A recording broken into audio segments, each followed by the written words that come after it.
Hi everybody, so we're back today. It's myself, Steph from Infinity Wellness, and my colleague Jen, who's a nutritional therapist. And for those of you that watched the first episode that we did together, we looked at the topic of nutrition and the menopause.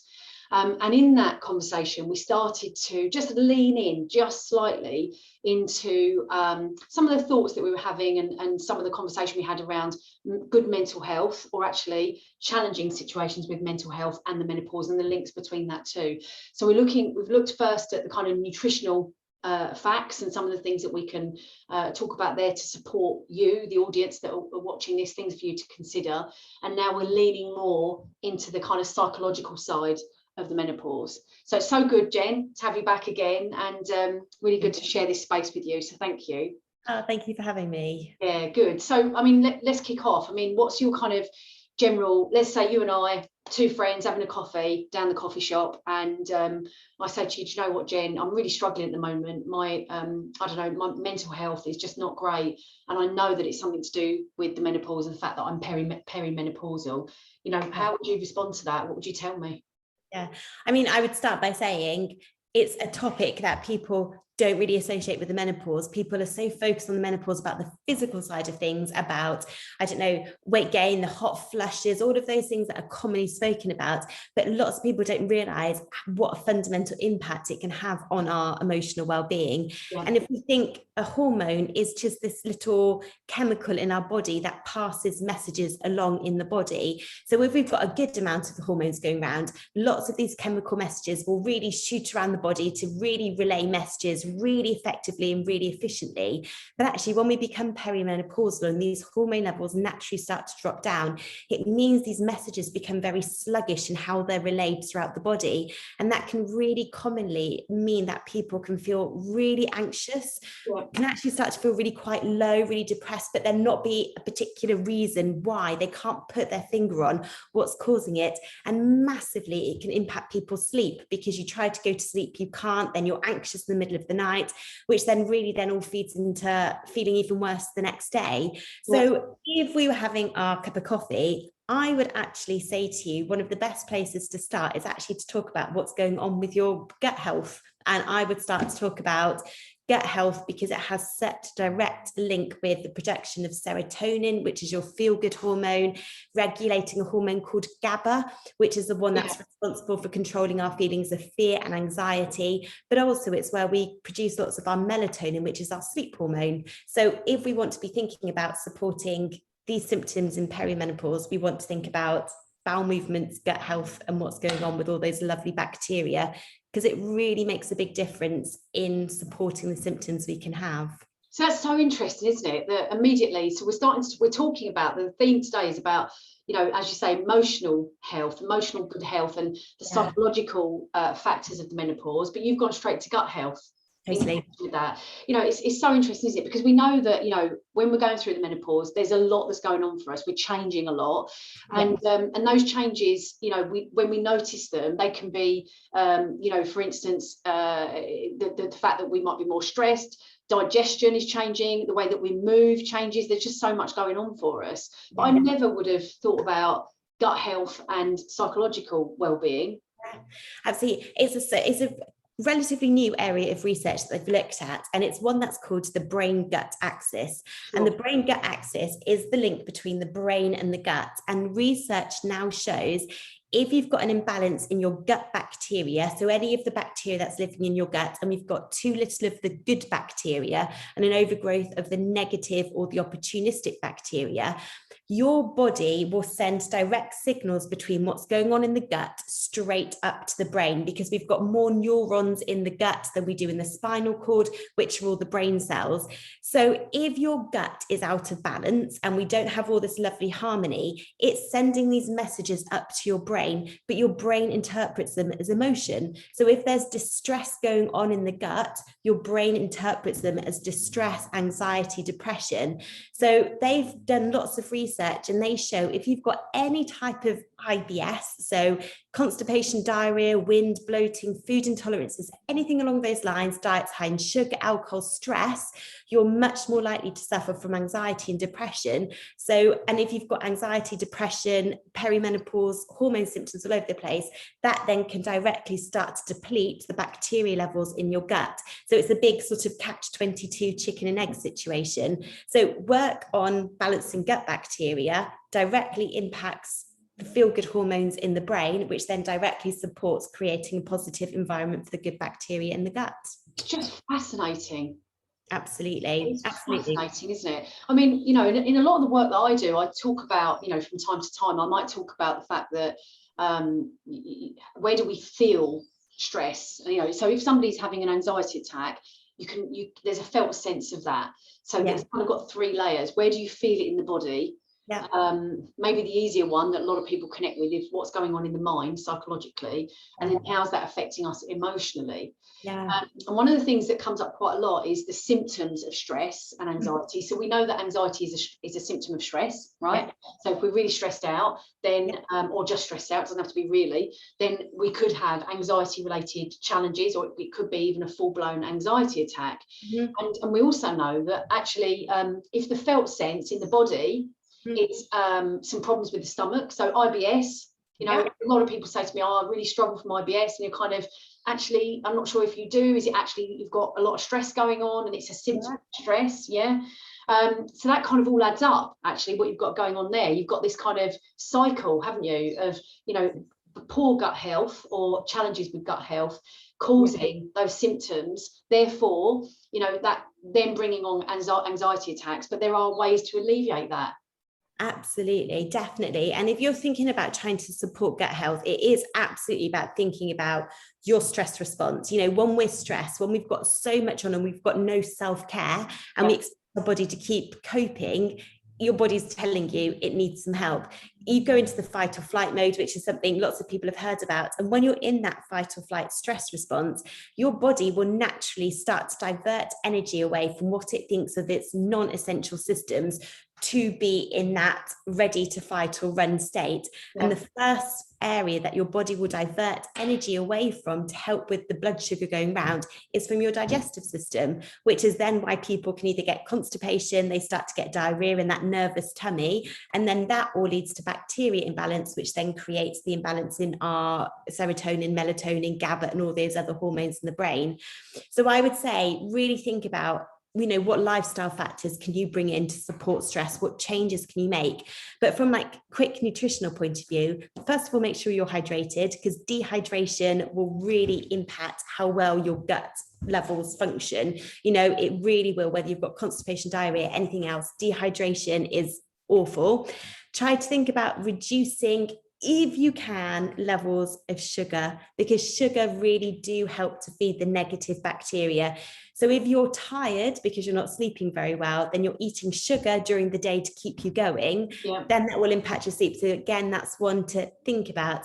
But actually just start to think about eating more fibrous vegetables, thinking about maybe getting some natural yogurt into your eating pattern, or even some kefir or kombucha. Have you heard of them, Steph? You know what? I went shopping this morning and I bought some kombucha because I haven't had any for a little while, and I saw it in the supermarket. And I was like, oh, great. There it was. I just happened to walk past it, and I was really conscious about the fact that I've not had that for a while. And kefir, absolutely, I mean, I wonder actually for the people that are watching this, it might be useful just to talk about those 2 products. Yeah, absolutely. They're still not that familiar, are they? No, kefir is sort of getting there, but again, you can get like them commercially made, which can actually add up to be really quite expensive. Depending on how much energy you've got to put into supporting yourself, you can actually buy a little kefir culture. So, oh gosh, it looks a little bit like a cauliflower, I guess, like a small version of it. And all you do is you get some milk or milk alternative, you put this culture into it and you leave it at room temperature. It sort of ferments overnight, and then you take the culture out and put it into another glass of milk. And what it's doing, it's just creating a really big colony of these positive bacteria that then we drink, which will really then colonize in our guts to create this lovely abundance of good bacteria, which will create all these lovely serotonin, the melatonin. It will knock all of the other things on the head and will really help with sleep, mental health, and just supporting the body as a whole. And kombucha is a type of tea, and again, it does exactly the same thing. Again, you can get kombucha scoobies, they call it, where again, you can sort of grow it yourself and use it yourself, and you just keep that in the fridge. But if you grow them yourself or do them yourself, there's maybe 3-4 minutes worth of work a day, but actually there's not any financial impact then afterwards. So you don't have to be finding expensive supplements and spending a fortune because some products got a great big label on. Actually, after the first little outlay of cost of maybe £10-12, there's no cost to it, but actually what you're doing will massively support emotional well-being, sleep, stress, and all of those other impacts that can happen emotionally when you're going through perimenopause, menopause, or postmenopausal as well. And anybody who's just generally feeling stressed and struggling at the moment. Amazing, absolutely amazing. So you've talked about hydration. Yes. You've talked about kefir and kombucha. Yeah, absolutely. Yeah. And so any other extra tips, do you think? Yeah, then reduce the sugar. Reduce your sugar, yeah. Boosting up fiber, and that would be in fruits and vegetables, in whole grains. So you're looking at oats, brown rice, anything along those lines. If you're going for a carbohydrate, try to go like whole grain version or brown version rather than a white version of it. And then I would say just start to maybe keep a bit of a diary, a little score out of 10 to see how your digestive system is. Start to notice each day whether how bloated you felt, how your bowel movements were, whether you felt sick after you were eating, just start to really notice what's going on. It's so easy for us to eat things. We feel a bit sick afterwards. We feel a bit sluggish afterwards, but we are so busy. We don't stop to think about how that food actually impacts our body. And if you start to get some of those symptoms, it's your body telling you it didn't like what you were having. You might have a mild intolerance. You might have an overload of that food coming in. So just start to do some research and look into it. Dr. Michael Mosley is brilliant. He's done the Clever Guts Guide, which is fantastic. And there's also a book by a lady called Julia Enders, and it's called Gut. And that is fantastic. So if people want to start to do more reading or research, they're two brilliant books based on science and research that really can start to, educate you much further in supporting gut health to support emotional well-being. Amazing, absolutely brilliant. And thanks for those two references as well. A lot of people will know Michael Mosley, maybe not the other reference. So I think that's so useful as well to give those references out. Well, again, just an absolute fountain of knowledge. And one of the things that you talked a bit about earlier on, which maybe we'll touch on next time, was this piece about self-help. Right, so we're looking today very much at self-help from a perspective of nutrition and really engaging and developing our own knowledge around gut health. But there are obviously other self-help initiatives that we can maybe enter into that would support that too, so it would complement the gut health. It'd be really good to have that conversation with you maybe next time round. But just a fountain of knowledge, Jen, just brilliant, absolutely brilliant. I really feel like that people watching this are going to get so much from it in terms of opportunities to learn a bit and to go away and do some extra research, and if anything it might just ignite that little spark in taking a bit more care of ourselves as we go forward. I hope so. I'd say, nutrition is a really overwhelming subject, and there is so much information out there that's conflicting and people don't know what to do. This really is about just telling you what science says. This isn't a mass follow this diet, do this. It's about creating positivity around food, not creating stress around it. And actually some simple changes over time, bit by bit, can really create long-term such a big change without any stress, and actually enjoying the food you're eating, feeling positive, but noticing your body respond in a brilliant way from it. So we will get there. And that's just so fulfilling, isn't it? If we can do those things, make those changes for ourselves, and then notice the impact, notice the difference. And it's like with anything. For me, when my diet's good and when I'm moving about, I don't mean like ferocious exercise, but when I'm moving more, when my diet's good, I am definitely more connected to my life. I'm definitely happier. My relationship is better, with myself, but with other people. I can communicate better. I'm a better listener, and you just feel more connected to your life, don't you? It's a bit more, it's just easier. Things are a little bit easier.